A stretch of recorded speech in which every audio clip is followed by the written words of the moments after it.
Finally, it's time to talk about Arsenal, and it was yet another stressful day in the office for Wright.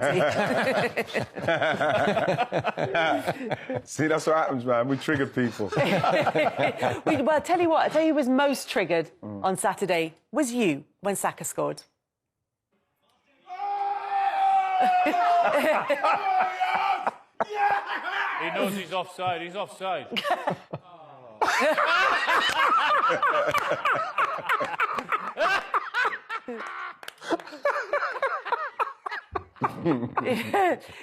Quite the day. Quite the day for you watching Arsenal yet again. Your co-pundit was also gone as well, wasn't it? It was very stressful. It got stressful, especially when we had that penalty decision go against us. It was like starting to get really bad for us. But like Saka, that was a tap-in. But I was feeling like, you know what it was? We needed to win the game. It got to a place where I think we have to win the game.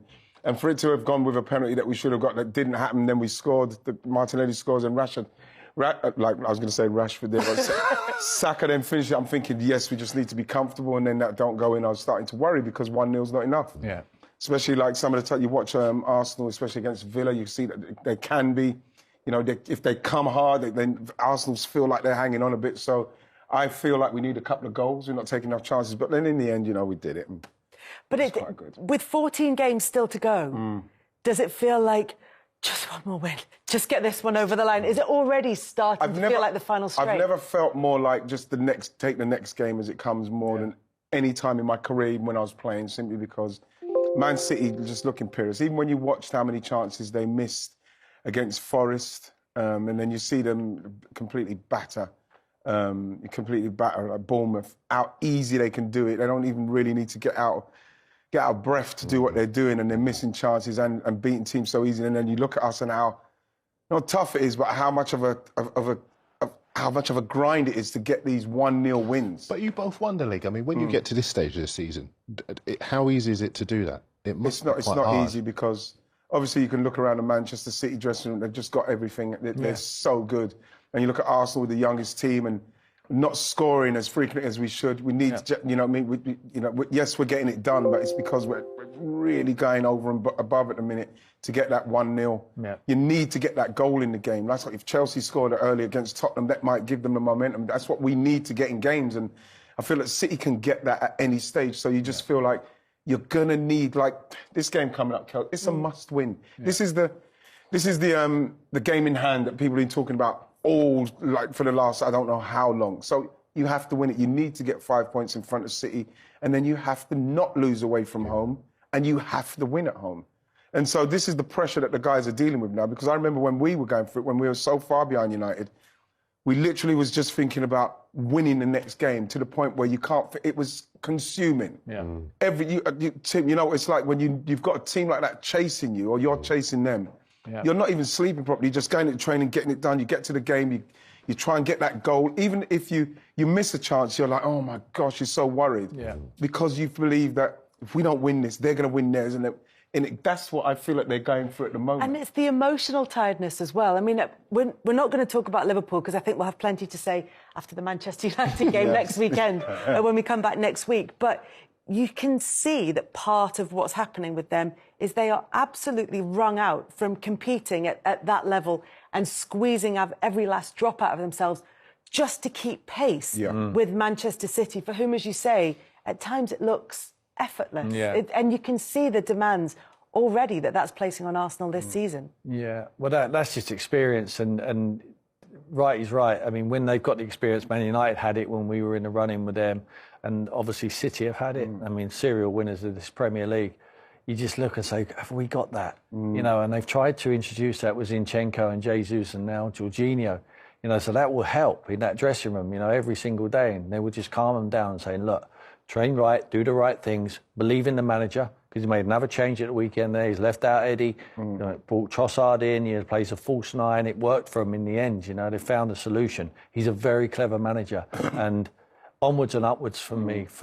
I just think they can take every game as it comes. And I remember Kenny Dalglish saying to us, only start looking at the games ahead when you get to May. You know, until then, it's every one game, because you might be out of it. You might be trying to get to top four. You know, there's such a long way to go. But when you're in that final week, or a couple of weeks, it's going to be 3 weeks as it goes this season, because it's going to go until late in May. Don't start looking until then, and then we can start plotting our way to victory. But even then, in terms of like covering the games and working on the games, it feels like every Arsenal game that we build up to is the one. Okay. This is the one that it's all going to depend. Because this one coming up now is going to be the one where Arsenal potentially could go 5 points clear at the top of the season. You look at the next 6 games ahead for Arsenal and Manchester City. They won't, or they will be trying not to look too far ahead, but we will. Yes, we'll be trying to plot them out. Yeah, because in England we love a title race. We don't want to see one team dominate, and there's almost a desperation for Arsenal to stay competitive. So, we haven't got Manchester United in that graphic, funnily enough, but everybody would love it if there was a 3-way title race. And I think as far as Manchester City are concerned, because all of those fixtures, 4 of those 6 are at home, so it's kind of weighted in their favour. But Arsenal, everyone wants them to have the character, and the players are stepping up. The only thing I do think, looking at those graphics, is that we've done it a million times before, haven't we? And football just makes mugs of all of us. And so I don't want to get But this is the point. So will you go, it's Arsenal against Everton. You look at Everton's position in the table, the fact that they were beaten at the weekend and beaten fairly convincingly, and you think, well, this, for the team chasing the title, should be straightforward. But then you add in all the extra pressure that comes with, this is the game in hand. This is the one to go 5 points clear of Manchester City. This is where we can give ourselves a bit of a cushion, because this isn't a season in which they're chasing down perfect records. No. There are wobbles in all the sides there. But, absolutely. Yeah, go on, Tim. No, I'd say, and my dad is an Arsenal fan, he said exactly me. Whatever Wright he said there was like listening to him. Because I'm taking him to the game on Wednesday night, and he said, this is the one. This is the game in hand. This is the game in hand. This is where we need to stretch. We keep talking about the game in hand. This is it. We need to put it, and they do. Because at the weekend, when they play early. Man City. They play Newcastle early, so they get the first hit. It's always better to get in first, and then it puts the pressure on them. They're at home to Bournemouth. And they've got a Newcastle side who've just lost in a cup final. How are they going to react between now and the end of the season? And it's all those variables. You don't get these in a normal January, February. No. Because you're not quite at this stage of the season. But we are at that stage now where every game feels like a thing. I'm just watching you look like slightly more nauseous as the conversation goes on. Because while you're saying it, I'm just thinking of Man City and what they're thinking of, and how good they are. Yeah. In some moments, you think to yourself that they look unstoppable. Like against Bournemouth, and I know it's easy to look at Bournemouth because they opened them up very easy, but in moments they were looking for Erling Haaland so quickly that when he's stretching them, you just see the pitch go like that. Then you see people like Foden coming, Gundogan coming, making runs, and you're thinking they're not even at their best in respect of what they're doing, because they're still. Their away record hasn't been as good as it's been in the past, you know what I mean? And, you look at the Forest result and the way they were playing, but when you look how easy they get up the pitch once they just switch it on, they have got it. Whereas Arsenal, like I say, they're straining at the sinew. The sinews, all of them are being stretched.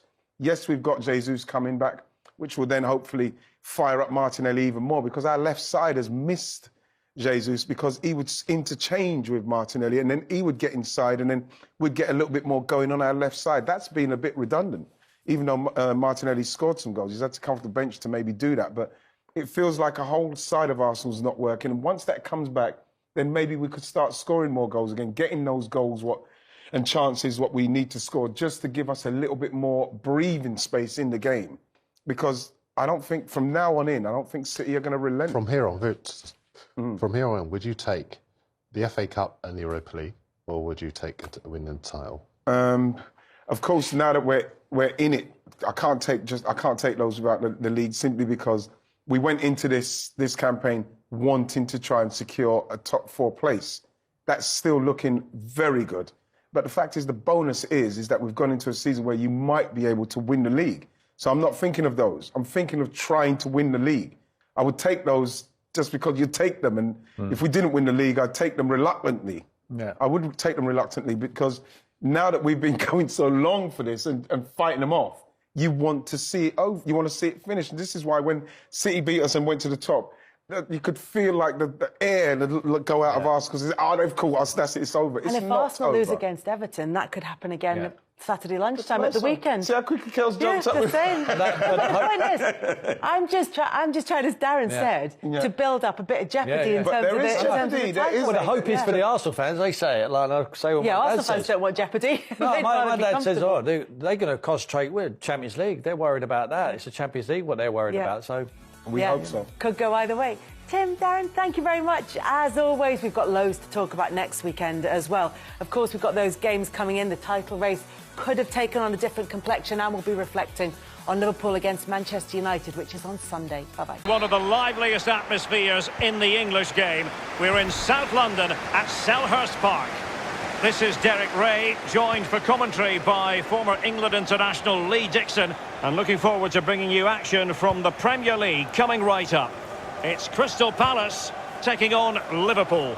Thanks, Derek. I'm sure both coaches will want their players to start with a real zip in their play. Really show the opposition what they're in for. That could lead to... Must take the lead here. Well, it did look dangerous for a moment, but the keeper has it now.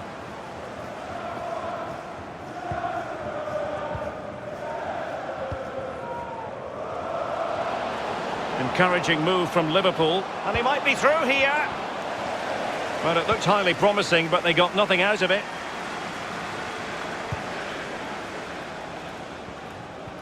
Let's take a look at the Liverpool starting 11.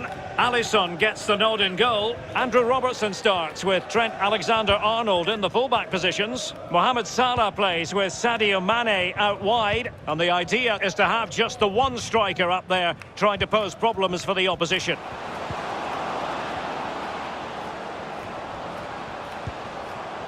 Roberto Firmino.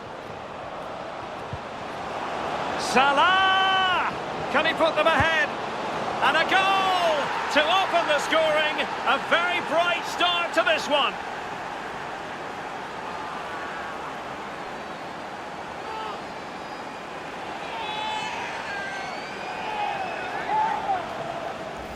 Well, this is worth another look, Derek. Lovely movement and guile to easily evade the defender. And he composes himself, coolly slides it past a lonely keeper, who will be asking questions about where his back four went to.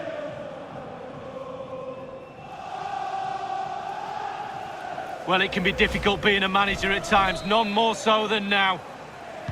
Underway once more. Liverpool have the lead.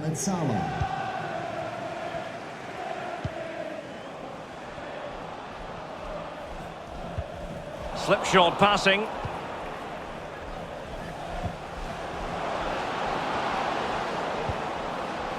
Andrew Robertson. And space here on the flank. Timely intervention. Well, it took a deflection. That'll be a corner. And now the delivery. And the problem not completely solved. Well, they can keep possession now. That's very effective. Good high pressing. Can they?